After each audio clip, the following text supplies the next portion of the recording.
Bonjour et bienvenue à tous dans le journal de l'économie. Ça y est, c'est officiel, les navires européens de pêche peuvent retourner dans les eaux marocaines.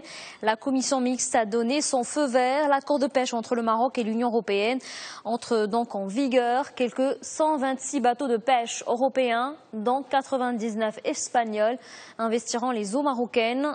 En contrepartie, le Royaume recevra 40 millions d'euros par an, 30 millions provenant du budget de l'Union européenne.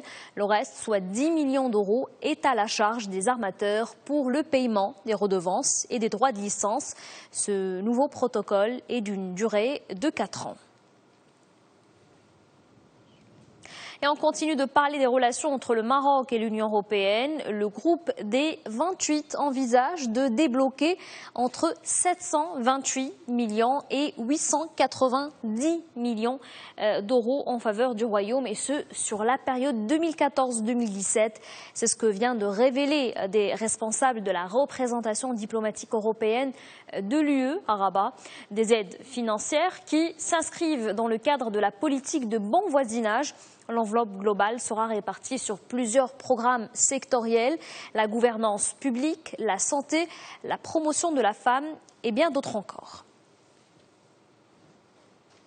Dans l'actualité aussi, les résultats financiers des entreprises. Ce matin, on s'intéresse à une société cotée à la bourse de Casablanca, le Surcristal. Ses chiffres semestriels sont dans le vert. Le résultat net du groupe a progressé de 22%. Il a atteint les 85 millions de dirhams fin juin 2014, alors que son chiffre d'affaires a dépassé les 2 milliards de dirhams.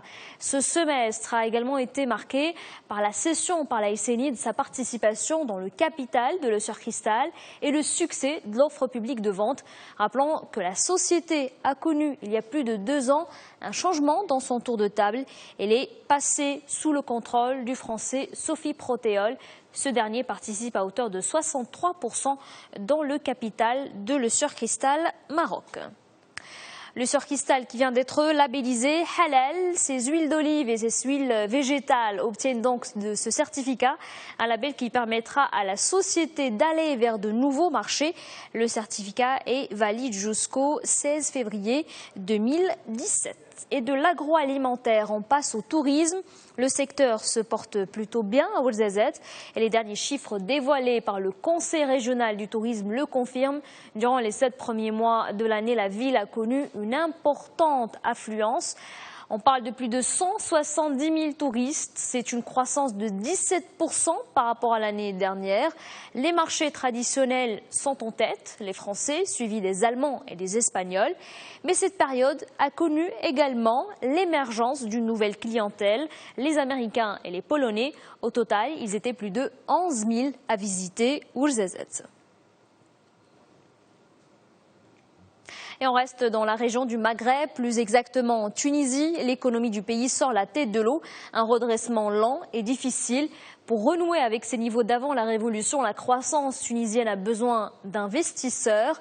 Et c'est justement le message lancé par le Premier ministre tunisien lors du forum d'investissement organisé à Tunis. Une conférence internationale pour ramener la confiance. L'événement réunit quelques 30 pays et une vingtaine d'institutions internationales.